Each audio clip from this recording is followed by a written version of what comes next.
With Good the morning, sir. permission of chief guest, we can start. Yes, of course. Okay, sir. Albert Einstein has rightly said, commit yourself to lifelong learning. The most valuable asset you will ever have is your mind and what you put into it. Honorable Chief Guest, Dr. Ashok Thorat, Founder Director, Institute of Advanced Studies in English, Pune. Conference Patron, Dr. Upinder Dhar, Vice Chancellor Shri Vaishnav Vidyapith Vishwavidyalaya. Rector and Dean FDSR and Conference Advisor, Dr. Santosh Dhar. Head of the Department Humanities and Conference Advisor, Dr. Rupa Shinde. Dr. Shilpa Fadnis, Convener Sahityavithi. Dr. Anand Soni, Co-Convener Sahityavithi 2022. Chairpersons of the conference.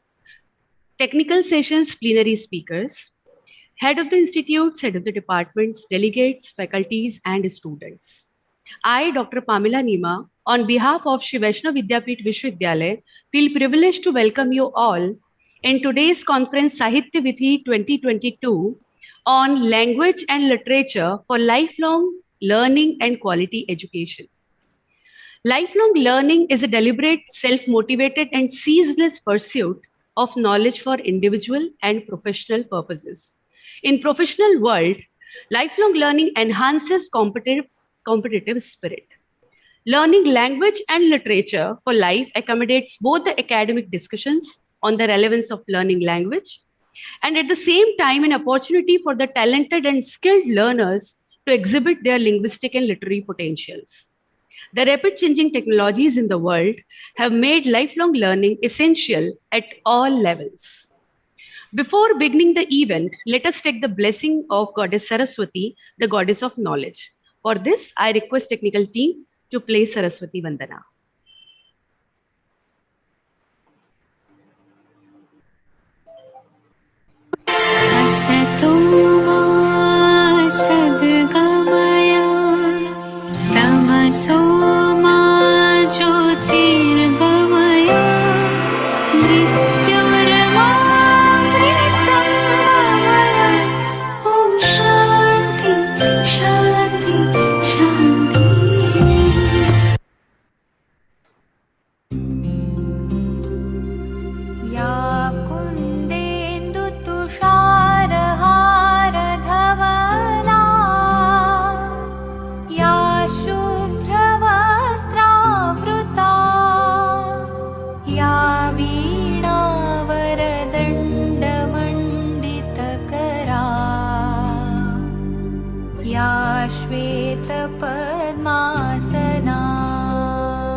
Now I request Vice Chancellor and Conference Patron, Dr. Upinder Dhar, and Conference Advisor, Dr. Santosh Dhar, to welcome our Chief Guest, Dr. Ashok Thorat.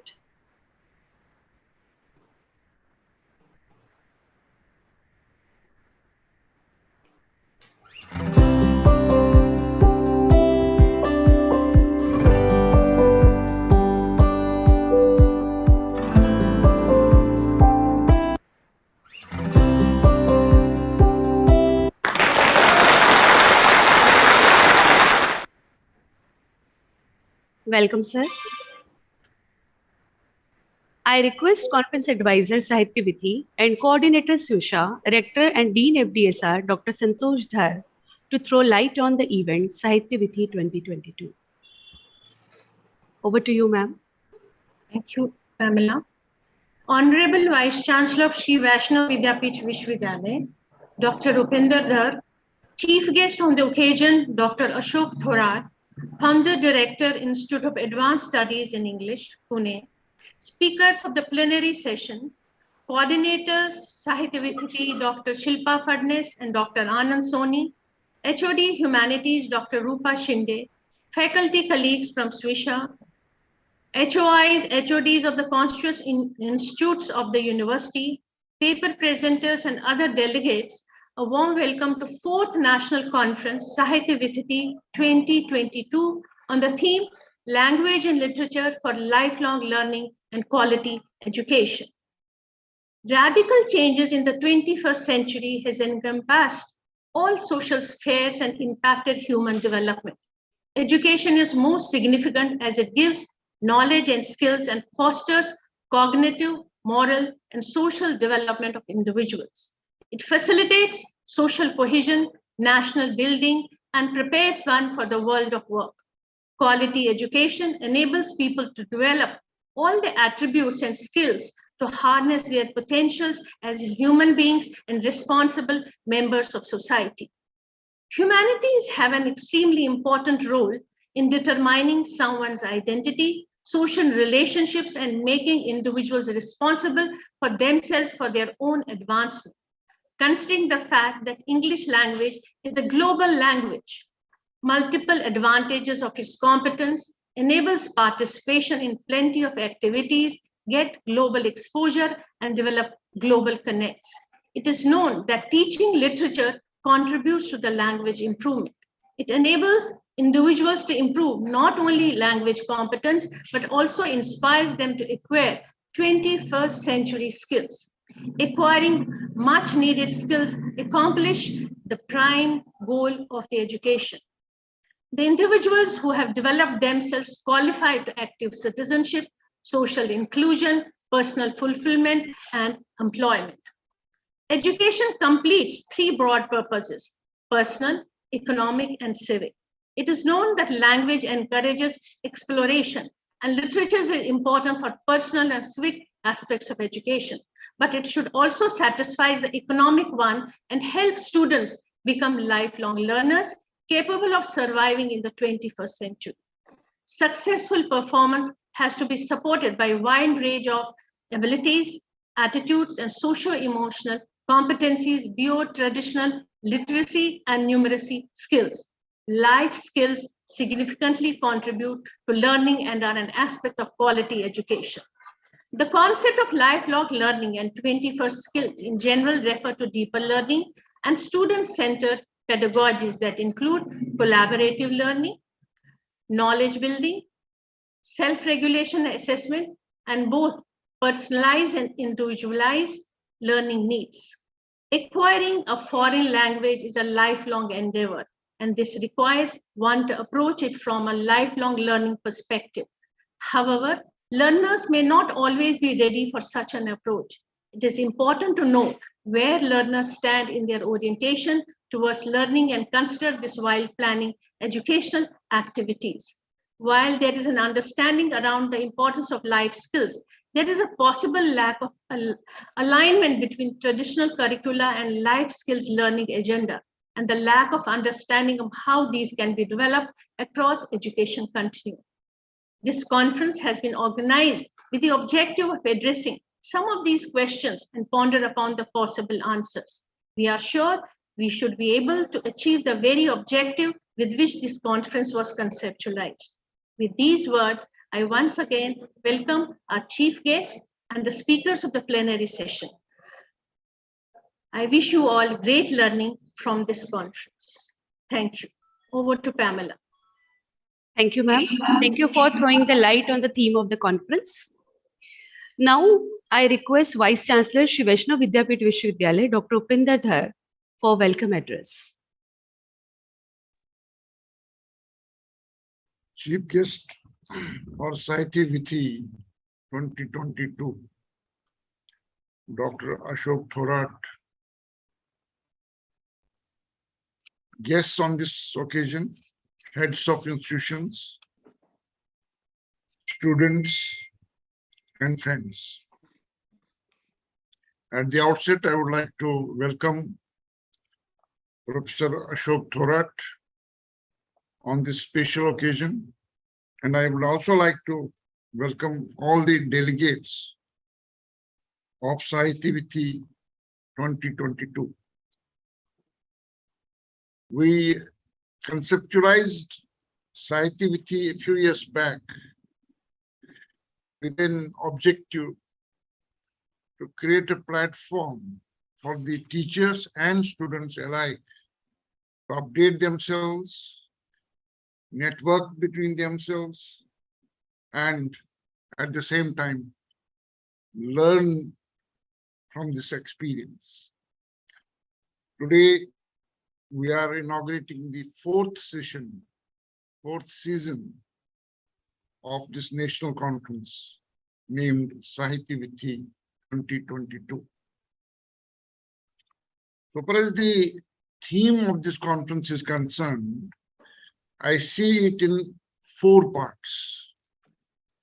One is the language, which is very much relevant, very much important, universal for communication. How to communicate well, how to communicate effectively, and so on. Second component is the literature, which is the mirror of any culture. Third component is lifelong learning. It's an indicator that we need to keep on learning. Learning does not end with formal education. So in any society, we can see that changes happen. Social change takes place over the period of time. Therefore, it becomes necessary to adapt to the new system. And for that adaptation, lifelong learning is necessary. Continuous learning is necessary. Therefore, when we learn, we have to learn with an aim that we are able to adapt, solve problems, and move on. We should be ready to unlearn when required, and at the same time, relearn when necessary, because things keep on changing. And the fourth component is quality education. If first 3 components are taken care of well, then quality education will emerge as a byproduct. Therefore, I believe that this theme is very important, very relevant, and timely. I'm sure that the eminent speakers who have been invited, they'll be sharing their experience, and delegates and faculty, as well as students, will be greatly benefited. With these words, I once again welcome Professor Ashok Thorat to Sahityavithi 2022. Thank you very much. Thank you, sir. Thank you for your valuable words. Now, I would like to request our chief guest, Dr. Ashok Thorat, to release conference souvenir Sankshep 2022.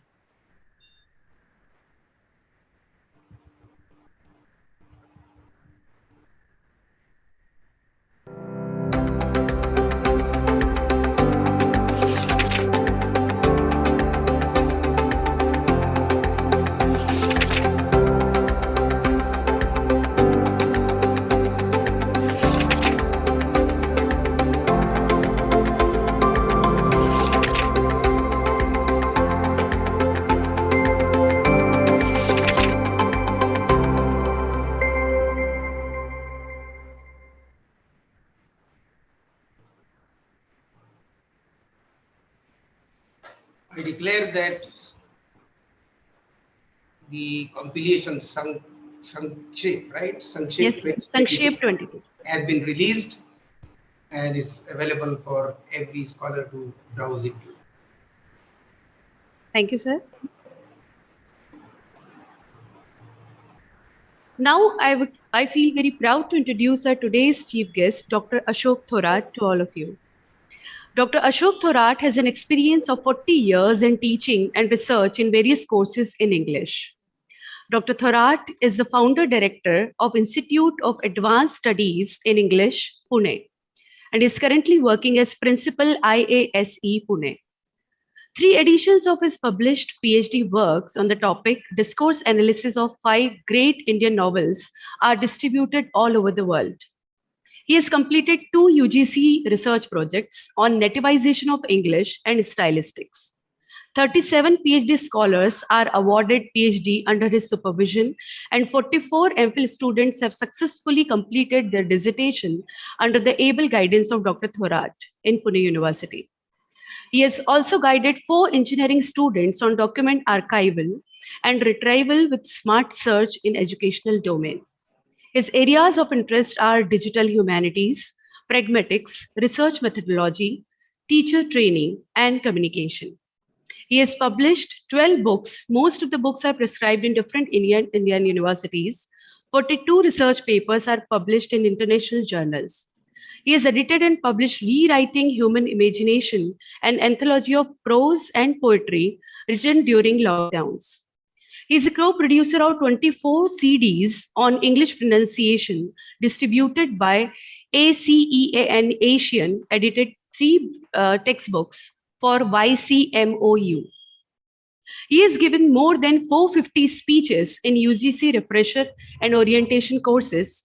He has delivered more than 85 speeches on important occasions like convocation, centenary, Diamond Jubilee, etc. He has organized many international conferences and 3 winter schools on digital humanities. He has been invited to address in many national and international conferences and visited 40 cities like US, Canada, UK, Germany, Spain, and so on for academic purposes. He has founded the Institute of Advanced Studies in English, IASE, a research institute affiliated to the University of Pune. And he has also founded Center for Digital Humanities, Pune, with a mission to examine, envision, and enhance the intersection of humanities and digital technology. He is the founder editor of peer-reviewed international journal named Asian Quarterly and International Journal of Contemporary Issues in 2003. And he has also founded a Forum for Cultural Studies and Forum for Innovation and Transformation. He is a founder member of Digital Humanities Alliance for Research and Teaching Innovations, Dharti, an organization of Indian digital humanities scholars representing convention institutes, IITs, IIMs, and associated with the Global Alliance of Digital Humanities Organization, ADHO. He has been on many important administrative positions at Pune University and has been a member and chair in several important UGC and MHRD committees. I am honored and privileged to invite Dr. Ashok Thorat for his address. Over to you, sir. Thank you, Dr. Pamela, for introducing me so elaborately. At the outset, I must thank your Vice Chancellor, Professor Upinder Dhar, for giving me an opportunity to address such a distinguished audience. And I must thank Dr. Shilpa Phadnis for keeping in touch with me from time to time and ensuring that I'm available at a proper time. You must have realized that your Honorable Vice Chancellor and Dr. Santosh Dhar both have really set the tone, and they have elaborated the subject in the best possible manner. And the ground is prepared for me to just take the baton ahead. So I must thank both of them for putting the theme of the conference in a proper perspective. I'm going to speak for about 25 to 30 minutes, and my speech will be divided into 3 different sections. First, I'll talk about lifelong learning as I see it. Then I'll give you a couple of examples about what language teachers have been doing or need to do in the present circumstances, especially in the light of research. And that, of course, has some relation to NEP and the emerging research scenario in our country. So let me begin with how I look at lifelong learning. Because there are different definitions available on the internet. People say that it's a combination of formal and non-formal and so many definitions, because we've been discussing lifelong learning for about 20 years. And if you think of the antecedents, then roughly for 40 years. I think learning is the way we acquire, interpret, reorganize, change, or transform a cluster of information, skills, and feelings. It's a very comprehensive statement, of course, and each key term needs elaboration, but I'm not going to go into those details because I'd like to shift to lifelong learning. In short, learning is all about change. The key word is change. Change and learning occur throughout our lives, both at work and in career. Any change generates opportunities and challenges, ambiguities and uncertainties, both pros and cons. And we have to deal with change, keeping these things in mind.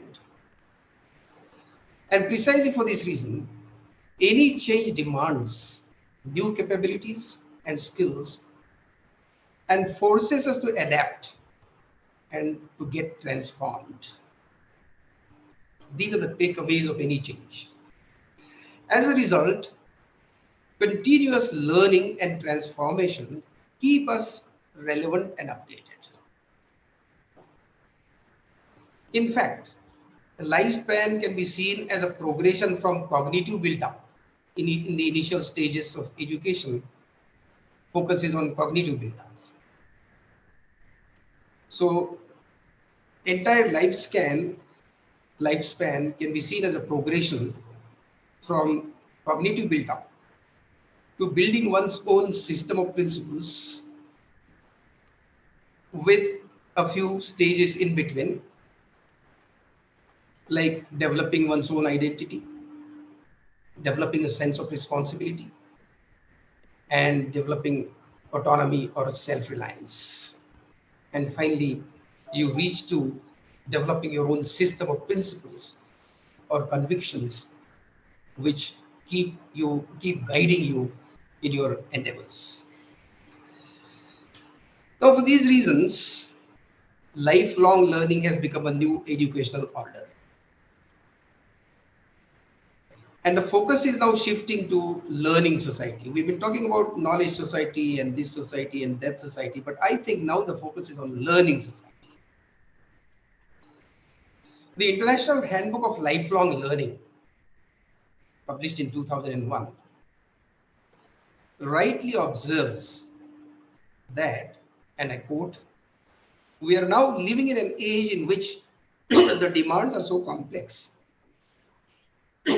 sorry, so multifarious, and so rapidly changing that the only way in which we shall be able to survive them is by committing to individual, communal, and global learning throughout the lifespan of all of us." The UNESCO recognized this need of lifelong learning as long back as 1979, when this body talked about the need of lifelong education as involving a fundamental transformation of society, so that the whole society becomes a learning resource for each individual. So UNESCO realized it roughly 40 years back. The IHLL, that is International Handbook of Lifelong Learning, defined it in 2001. And that is why I made a statement that lifelong learning has become a new educational order. Earlier, we had continuing education, and many universities have centers of continuing education, etc. The concept of lifelong learning is seen in different ways by different scholars and sources. N. Carta, for example, defines lifelong learning as, and I quote, development after formal education. This is something very important, development after formal education, and I'm going to elaborate on this a little later. Colon, the continuing development of knowledge and skills that people experience after formal education and throughout their lives. Unquote. In this sense, lifelong learning builds on prior learning. So it's not a break from formal education, it's an extension or expansion. Some scholars see lifelong learning as an essential challenge for inventing the future of our societies. It's a necessity rather than a possibility or a luxury to be considered. A scholar named Ramenetz prefers the term permalancer to professionals. This is something very interesting. And what is this permalancer?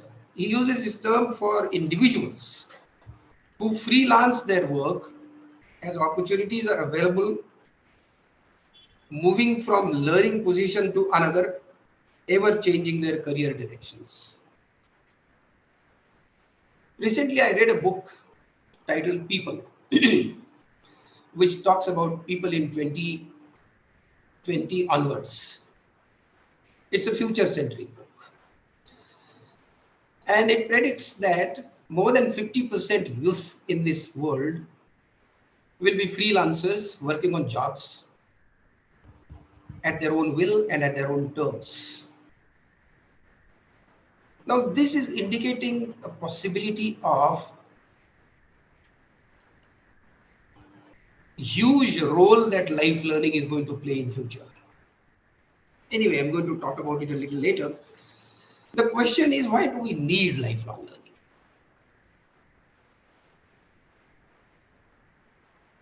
The first and the most important reason is it is not feasible to equip learners at school, college, or a university with all the knowledge and skills they need to prosper throughout their lifetimes. Formal education has its own agenda. You all are teachers, and we know that we have a mandate, a particular syllabus, a particular curriculum, a particular evaluation system. Whereas the vast real life situation may demand something beyond that. And something beyond that matters a lot, which is uncertain, unpredictable. So every individual has to face this unpredictability, uncertainty, and then equip oneself with certain amount of capabilities and skills to cope with that uncertainty. It is essential to continually enhance knowledge and skills in order to address immediate problems and to participate in a process of vocational and professional development. More important is the fact that the clear divide between education followed by work is not as clear as it was once. 50 years back, a commerce graduate was equated with bank clerk, a science graduate with some kind of research laboratory or technological innovation, an arts graduate with a teacher. When I completed my post-graduation, I had 3 appointment orders in my hand. So the equation was so firm, so established, so definite. This equation is no more valid. The sheer breadth, depth, and ever-expanding nature of human knowledge requires continuous learning if individuals are to remain knowledgeable. If you look at the knowledge, it is available in 2 forms to us, mainly. If you look at the easily accessible sources of knowledge, one is print form and the other one is digital. Print form has a history of something like 500 years or a little more. And we have about 50 billion pages in print form. So let us say in print form, we have knowledge available in about 50 billion pages. Digital or www.com revolution has a history of 30 years, barely from 1989 onwards. So let us say 33 years. And we have more than 10 trillion pages available on the internet. So look at the exponential growth. Is it possible for a school or a college or a university to ensure that all this knowledge reaches to the students? Is simply impossible. The changing developmental needs of people require capacities to learn new skills and to apply these learned skills effectively to novel situations. Because life keeps changing, environment keeps changing, and we need to acquire new skills to adapt with these changes. The endless process of human growth in an evolving social world requires capacities to monitor and evaluate learning outcomes and to reformulate actions according to outcomes. It is obvious that preparation for life in tomorrow's world cannot be satisfied by a once-for-all acquisition of knowledge and know-how. This is something that we need to reflect on. Once-for-all acquisition of knowledge and know-how. A few years back, a scholar conducted a research on burnout syndrome among college teachers and concluded that roughly 60% college teachers are 100% burnouts. You know this term burnout coined by Maslow, a psychologist. And that is because you have a bag of knowledge on your back when you get employed. And some of them develop a tendency of using the same bag throughout their career till they retire. And that is why this process of burnout sets in. Lifelong learning doesn't allow this burnout syndrome to enter in your life. I'll give you two examples now. A couple of years back, I just browsed into census data and I was surprised to see a particular graph about users of major Indian languages in India. I'll just summarize it in 2 minutes or so.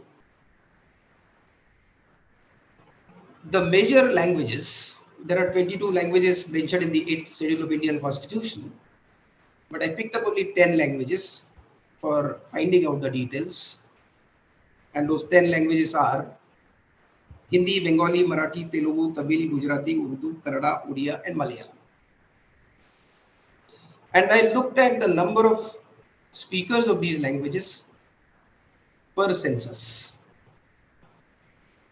In 1961, there are certain figures. For example, Marathi was being used by 7.6% Indians. I'll take one example because you will find it easier to connect dots. 7.6% Indians used Marathi in 1961. In 2001, 40 years later, it got reduced to 6.99%. Look at the downfall. From 7.6% to 6.99%. I'm giving you an example of Marathi, but all these 10 languages except for Hindi show decline, more or less. In some cases, there is sharp decline. In some cases, there is marginal decline. So within 40 years, Marathi declined from 7.6% to 6.99%. 2001 to 2011, next 10 years, the decline was reduced. It was arrested. And it is shown by the figures. In 2001, it declined from 6.99% to 6.86%. So it's a marginal decline. But from 7.6 to 6.99, it's a huge decline. So 2001 to 2011, there is marginal decline. And from 2011 to 2018, again 2018 figures which are released by Census Authority of India. 2021 census has not been completed yet. So I took the figures of 2018. The number has grown. In 2011, 6.86% Indians used Marathi. In 2008, the number has grown to 7.09. So look at the graph. In the initial 40 years, it declined fast. Then it showed signs of stabilization, and now it is showing signs of growth. Now the same graph is applicable to 9 major languages, except for Hindi. Hindi is a special case. Now the question is, I being a researcher, a question occurred to me, why does this happen? And uniformly with all the major languages. In the first 40 years, there is a decline, then there is stabilization, and there is rise.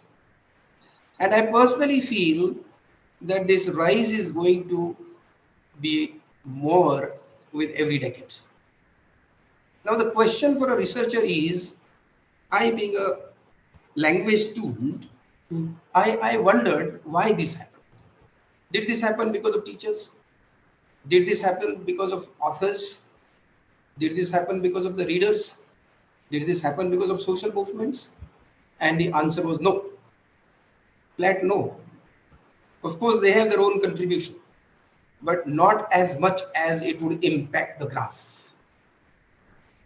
When I studied this phenomenon for about 5 to 6 months, I discovered that it is technology which is responsible for this growth. Now, how to connect this? That's what I mean by lifelong learning. This has nothing to do with my formal education or formal research or formal degree or formal system. I tried to find out how technology influences languages, or how technology helps languages survive and gather strength, or in short, how technology empowers Indian languages. In 1976, the government of India initiated a program called NIC, National Informatics Centers. In 1976, they announced this program, and it took roughly 30-40 years for it to really reach to a stage where it could have impact on society, culture, and everything around us. Today, as a result of this NIC, which has branches in every district of the country, attached to collectorates, district collectorates. As a result of that, you have almost everything available online. At a click, you get your birth certificate.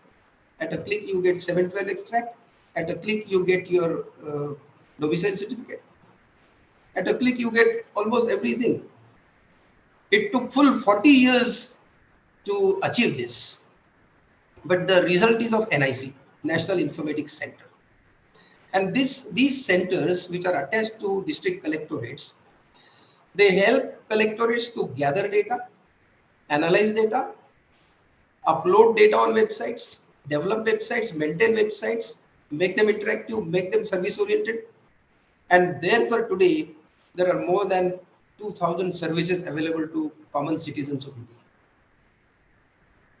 And that is why languages have come onto the internet now. Okay, this is number one. Second initiative undertaken by Government of India was TDIL, Technology Development for Indian Languages. This initiative was meant for developing human-machine interface. And autonomous bodies like CDACs were assigned a job of developing translation systems, then different fonts, and some of you might know how a language comes or gets into the internet. You have to follow World Wide Web 3 consortium norms of standardization and localization and character by character, build logarithms, and then bring a language onto the computer. It's a time consuming, tedious, meticulous, and a very comprehensive task. In 1983, this initiative was announced, and today you use a Marathi keyboard, and suppose half the audience doesn't know Marathi, I type in Marathi and it's automatically converted into English and send it to audience or readers. Now this is the result of TDIL. I have a few friends working in CDAC who have been researching and struggling to bring Indian languages on the computer for the last 20 years, 30 years, 40 years. Dozens of friends of mine around me. In fact, CDAC has an office just 2 kilometers away from my office. I keep interacting with them. I keep visiting their office and personally seeing what they've been doing. So I'm a witness to this process. One of my friends has been working there for 40 years just to bring Sanskrit on the internet. And therefore, the first 40 years were a kind of preparatory years. Next 10 years, we got some results. And now the results are accelerated. So this is how a farmer, an illiterate farmer, who doesn't know any other language than his or her mother tongue, can use the mother tongue to access to data. This is the result of TDIL. So NIC and TDIL, these two initiatives undertaken by Government of India, have resulted into strengthening local languages. And the graph that we see initially falling was natural. Then stabilizing was the result of these initiatives. And now rising number of speakers is the net result of technology. So it is technology which has been playing major role in strengthening or empowering Indian languages. This actually diverted my attention from traditional humanities to digital humanities. I'm not going to talk about that at length, but that is one of the takeaways in my life because of this research on the status of Indian languages, how they were weakened, how they stabilized, and how they are now empowering. It's a very interesting story. I personally feel that as language teachers, we need to go out of the class or beyond the class and enter into real life situations and do something that is really more productive, more generative, more collaborative, and more multidisciplinary. These are the words I'm picking up from National Education Policy 2020. As a member of a team who sanctioned research projects in digital humanities all over the country through MHRD initiative of Spark, we sanctioned several proposals, but I'll mention just one. The title of the project was Safe Behavior on the Internet, something else. Safe behavior on the internet. I'll tell you in a nutshell what kind of project it is. And this has been undertaken by Humanities Department in one of the universities in the South.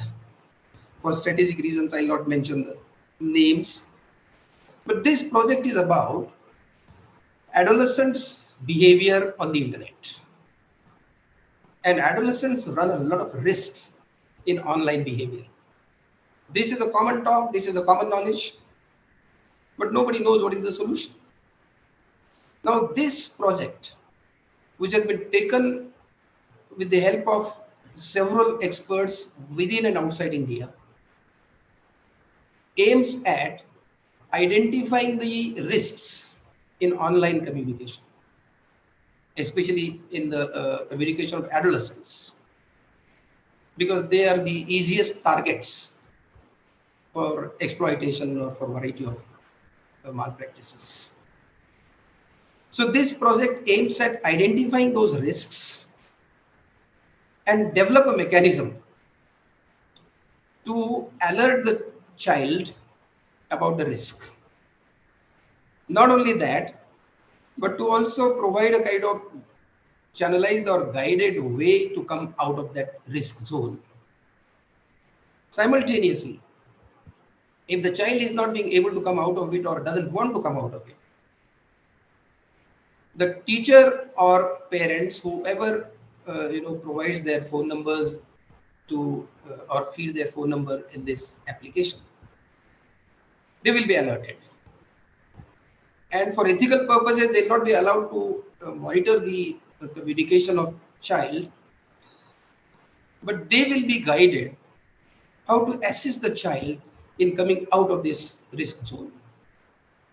So this project initially will identify risks, then analyze the risks, develop an application which can be later on uploaded on smartphones. And you know that 60% or more than 60% Indians are using smartphone today. Maybe very soon we'll reach to 80%. So except for the first 5 years of your life, perhaps everybody will have a smartphone in hand. If that is the case, we also run a lot of risks. And this application, which will be the product of this project over a couple of years or 3 years, is going to assist adolescents or their teachers or their parents to bring the adolescents out of that risk zone. And this is being done by an English department in the south, in the university from the south. So this is what language teachers have been doing. My focus here is on multidisciplinarity, collaborative nature of projects, generative nature of projects, and production-oriented nature of projects.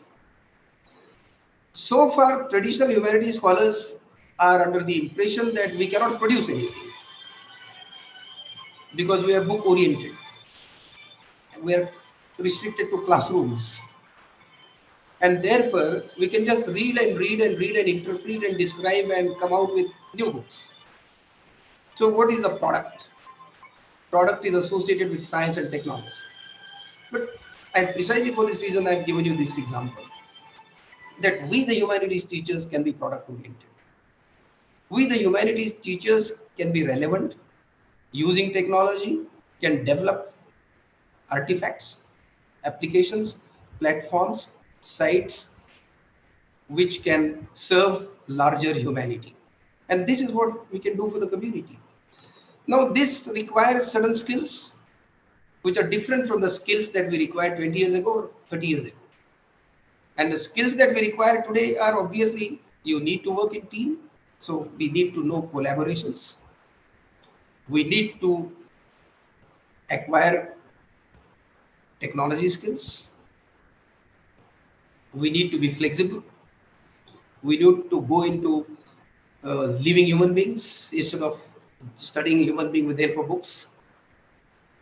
These experiences, participation brings expertise from different corners, and all these put together can achieve wonders.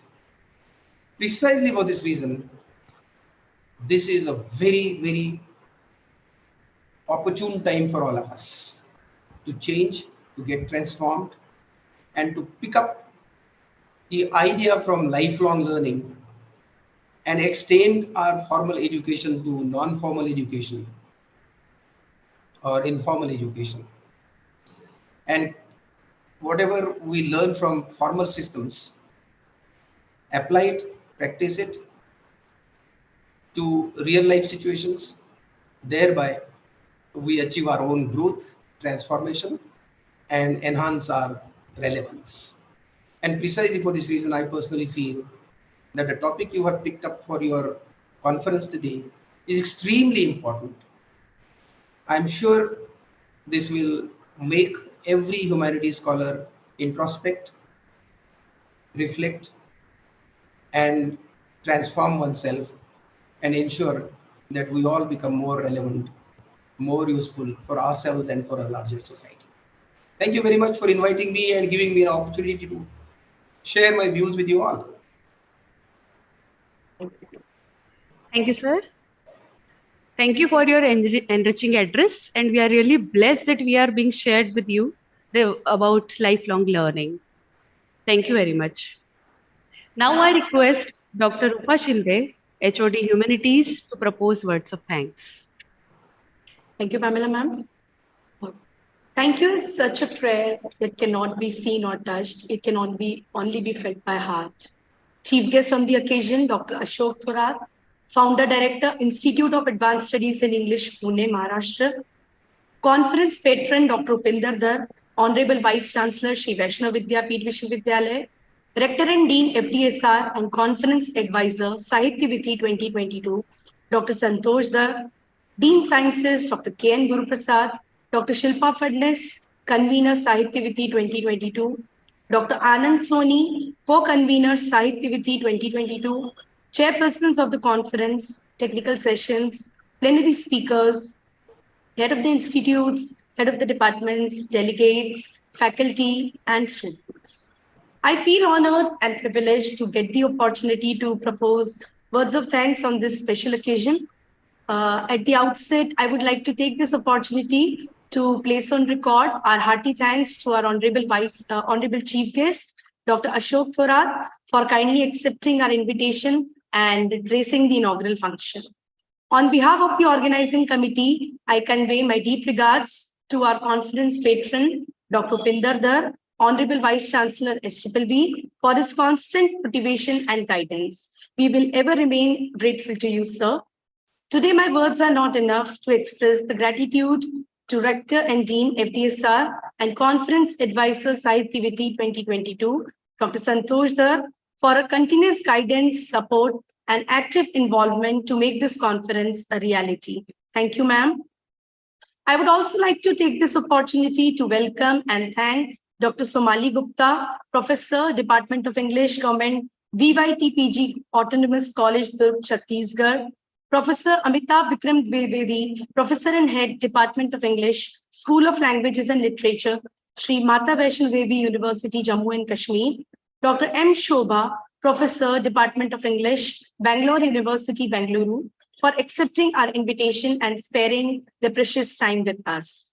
I am very much thankful to the entire organizing committee for their active involvement in the completion of tasks beyond their comfort zones.